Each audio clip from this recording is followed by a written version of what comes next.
ظلم سہتے رہے، کتنی تکلیف برداشت کرتے رہے، مگر جو صحیح عقیدہ تھا، صحیح فکر تھی، صحیح دین تھا، اسی پر جمے رہے۔ لاکھ بادشاہ ناراض ہو جائے، فلاں ناراض ہو جائے، فلاں ناراض ہو جائے، مجھ کو نکال دے، ذلیل کر دے، مار دے، پیٹ دے، شہر سے دور کر دے، ان ساری تکلیفوں کو امام بخاری رحمۃ اللہ علیہ نے برداشت کیا، یہاں تک کہ اس دنیا سے رخصت ہو گئے۔ اللہ نے ان کو کیا عزت دی۔ بخاری رحمۃ اللہ کا انتقال 256 میں ہوا ہے، 1440 ہجری چل رہی ہے، مگر ہر بچہ بخاری کو رحمۃ اللہ علیہ کہتا ہے۔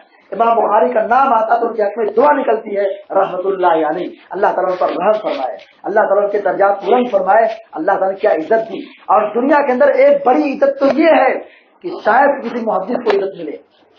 اللہ رب العالمین کے کلام کے بعد سب سے صحیح کتاب اگر کوئی دنیا میں پائی جاتی ہے تو امام بخاری کی کتاب صحیح بخاری ہے۔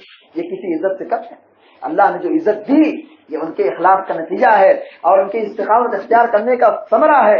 اسی طریقے سے علامہ ابن تیمیہ کو دیکھیے، بہت بڑے عالم ہیں، بہت بڑے محدث ہیں، بہت بڑے فقیہ ہیں، بہت بڑے مجاہد ہیں، بہت بڑے صحابی ہیں۔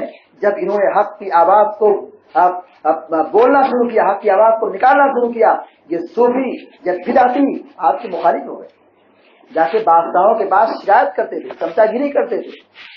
یہ صوفیوں نے، بدعتیوں نے، مخالف لوگوں نے امام ابن تیمیہ رحمۃ اللہ علیہ کے خلاف جا کے بادشاہوں کے پاس چوری کرنا شروع کر دی۔ یہ غلط عقیدہ ہے، ان کا عقیدہ ایسا عقیدہ سلفی عقیدہ ہے۔ امام ابن تیمیہ رحمۃ اللہ علیہ کو جیل میں ڈالا گیا، جیل میں رہے، جیل میں سڑتے رہے، جیل میں تکلیف برداشت کرتے رہے، یہاں تک کہ ان کی وفات جیل میں ہو گئی، جیل میں ان کا انتقال ہوا۔ علامہ ابن تیمیہ رحمۃ اللہ علیہ جیل میں انتقال کر گئے، ان کو شادی کرنے کا موقع بھی نہیں ملا، کوئی اولاد بھی نہیں ہوئی۔ ظاہر جب شادی کی اولاد کہاں سے ہوگی، کوئی شادی بھی نہیں ہوئی، اولاد بھی نہیں ہوئی، مگر علامہ ابن تیمیہ رحمۃ اللہ علیہ نے علمی خزانہ ایسا چھوڑ کے گئے کہ آنے والی ہر نسل ان کے حق میں خیر و برکت کی دعا کرے گی، ان کے حق میں مغفرت کی دعا کرے گی۔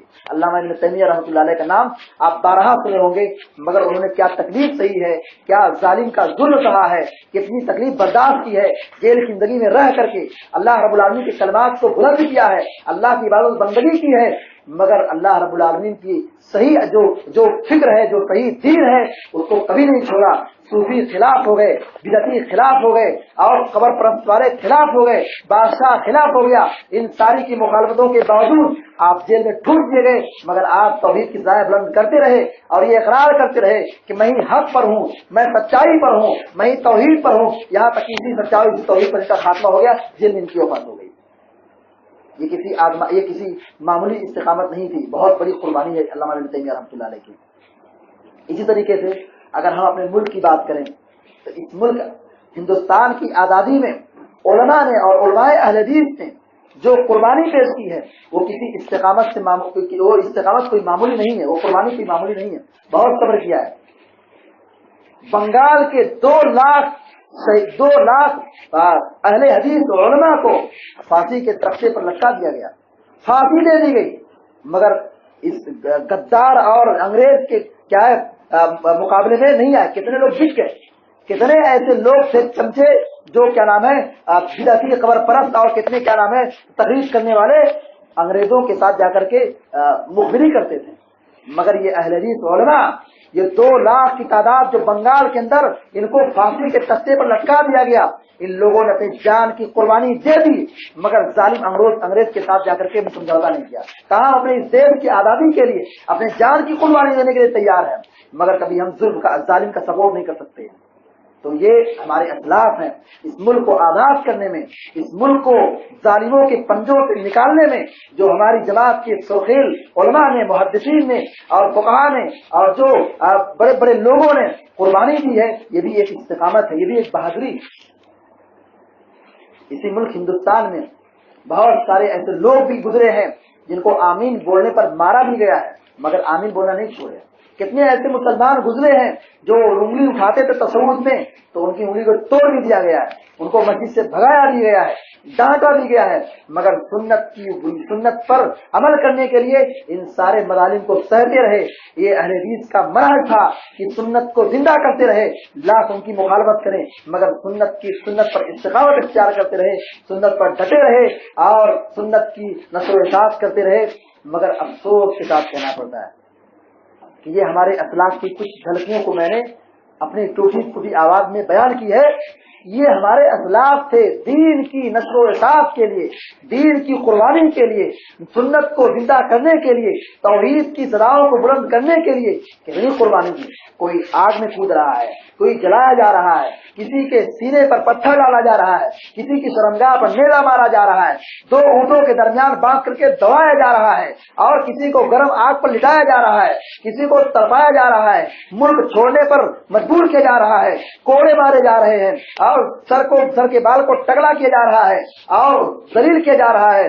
مگر یہ ہمارے اسلاف ان سارے مظالم کو سہتے رہے، برداشت کرتے رہے اور دین پر ڈٹے رہے.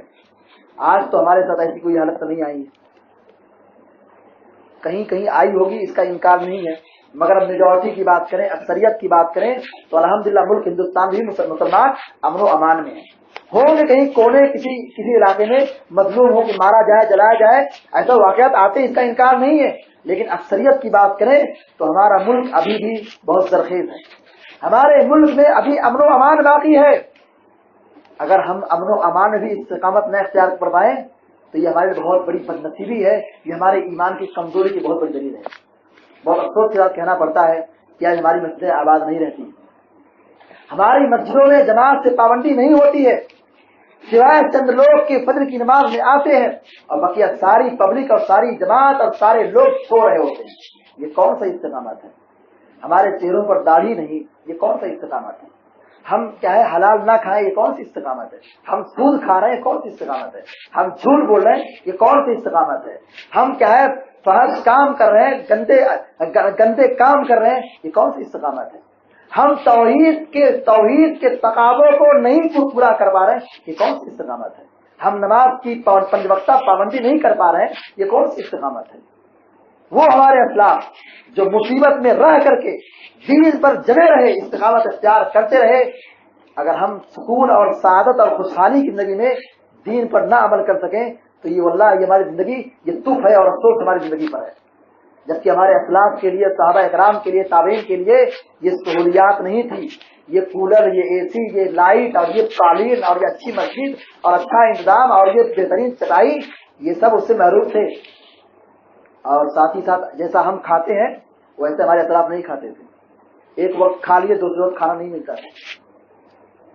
پیٹ بھر کبھی کھانا جانتے ہی نہیں تھے، بھوکے رہتے تھے، فاقہ کرتے تھے، مگر توحید پر جمے رہتے تھے. واللہ یہ کون سی زندگی ہے؟ اللہ نے ہم کو اتنا نواز دیا ہے، ہم اچھا پہنتے ہیں، اچھے گھر میں رہتے ہیں، اچھی گاڑی میں سفر کرتے ہیں، اچھی سہولیات کا استفادہ کرتے ہیں، اچھا کھاتے ہیں، اچھی جگہ رہتے ہیں، اچھے اطمینان سے سکون سے زندگی گزارتے ہیں، مگر پھر بھی ہم اللہ تعالیٰ کی عبادت نہ کر پائیں، دین اور توحید اور سنت پر استقامت نہ اختیار کر پائیں. واللہ ایسی زندگی سے کس سے تعبیر کی جائے، میرے پاس وہ الفاظ نہیں ہیں. بہت بڑی محرومی ہے. واللہ یہ زندگی بہت بڑا فتنہ ہے کہ اگر ہم اس کے باوجود نہ کر پائے، اپنی اصلاح نہ کر پائے، اپنی مسجدوں کو آباد نہ کر پائے، استقامت نہ اختیار کر پائے، مسجدوں کو دین اور سنت سے آباد نہ کر پائے، تو پھر یہ ہماری زندگی فتنہ ہے. ہم کو مارا جائے، کاٹا جائے، ہم پر ظالم مسلط نہ ہو تو پھر کیا ہوگا؟